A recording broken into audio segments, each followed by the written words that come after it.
यह प्रसंग उस समय का है जब नारद जी स्वयंवर में गए थे भगवान से यह वरदान मांग कर कि मुझे बहुत ही सुंदर बना दीजिए कि राजकुमारी मुझे देखते ही अपना वर चुन ले।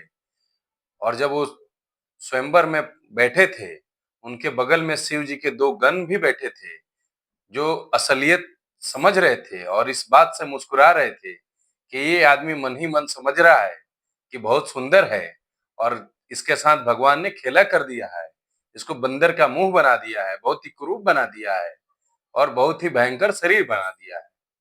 जब राजकुमारी आई जयमाले में स्वयंवर के दौरान, उन्होंने आते नारद जी को देखा। देखकर उन्होंने नारद जी की तरफ से मुंह फेर लिया। राजकुमारी आगे बढ़ी। नारद जी मन ही मन सोच रहे थे, मैं इतना सुंदर हूं, भगवान ने खुद मुझे बनाया, इतना सुंदर वरदान दिया और ये मुझे देखकर आगे बढ़ी जा रही है। इस प्रकार से वो मन में विचलित हो रहे थे। राजकुमारी आगे बढ़ते बढ़ते गई। उसी स्वयंवर में भगवान भी राजा का शरीर रूप धारण कर पहुंच चुके थे।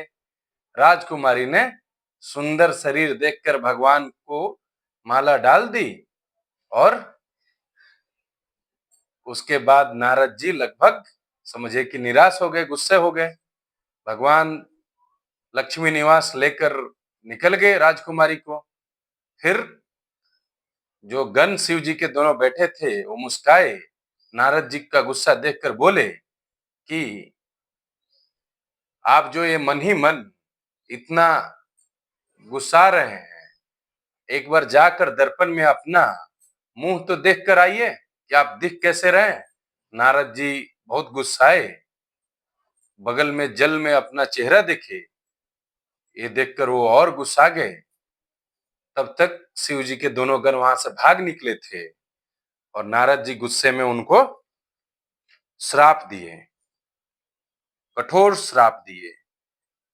कहते हैं, मानस में गोस्वामी जी कहते हैं, हो निशाचर जाई तुम कपटी पापू दो, हंसे हूं हम ही सो लेहु फल, बहुरी हंसे मुनि को।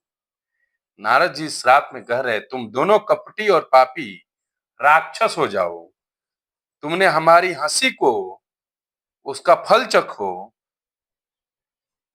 फिर किसी मुनि का हंसी मत करना। पुनि जल दिख रूप निज पावा, तदपि हृदय संतोष न आवा, फरकत अधर कोप मन माही, संपत्ति चले कमलापति पाही। मुनि ने फिर जल में देखा तो उन्हें अपनी असली रूप प्राप्त हो गया, तब भी उन्हें संतोष नहीं हुआ। उनके होठ फड़क रहे थे, गुस्से में क्रोध में बहुत ही आ गए थे मुनि। तुरंत हुए भगवान कमलापति के पास चल दिए। देहूं श्राप की मरहूं जाई, जगत मोर उपहास कराई। देहूं श्राप की मरी हूं जाई, जगत मोर उपहास कराई। बीच ही पंथ मिले दनु जारी, संग रमा सो राजकुमारी। जाकर या तो श्राप दूंगा या प्राण दे दूंगा। उन्होंने जगत में मेरी हंसी कराई है। दैत्यों के शत्रु भगवान हरि उन्हें बीच रास्ते में मिल गए, साथ में लक्ष्मी जी, वही राजकुमारी भगवान श्री हरि के साथ थे। जय श्री राम।